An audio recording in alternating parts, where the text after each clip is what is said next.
I grew up southwest of New Orleans in a town called Cutoff, Louisiana, down in the Cajun country, and I slip back into that accent every now and then. But I lived in Metairie or New Orleans for about 38 years.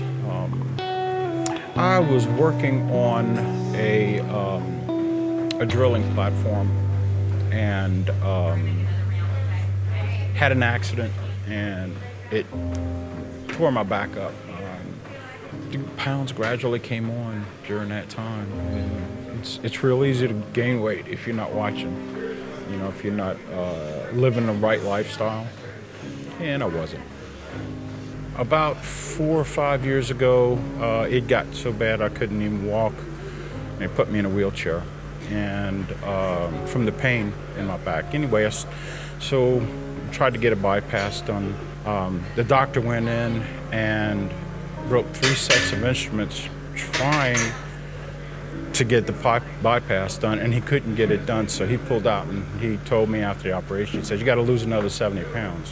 When I first met Bill, he was in a wheelchair, and I met him at a weight loss support group meeting.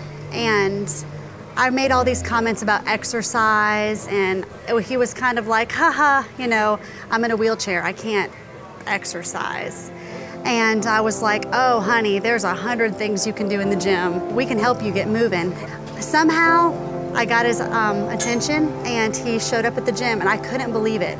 We started him out doing things that he didn't even think he could do. He was just busting it out. And then the next thing I know, we're increasing weight. He's pushing more weight. He's moving more. He's walking more steps. Basically, it's a lifestyle change that I went through. And the first step was actually getting in here. And from then on, you know, after I started working out, gradually I was able to get out of the chair easier and easier. And then finally, about 6 months ago, I completely got out of the chair. He's walking around, and he's got a bounce in his step, and he's got confidence, and it's changed his life. And so that's why I do what I do. He is why I do what I do. The message I want to get to people is that you can be in a wheelchair, you can have a bad hip, a bad knee, you can feel immobile, you can have arthritis, there can be all these things wrong with you, but there is a way for you to exercise. My goals were kind of spread out, and Franklin Fitness Center brought a true goal in my mind, because I really did want to lose weight, but Franklin Fitness Center kind of set it into my mind, well, you can get there. And it is Franklin Fitness Center and Jennifer Driggers that did that for me.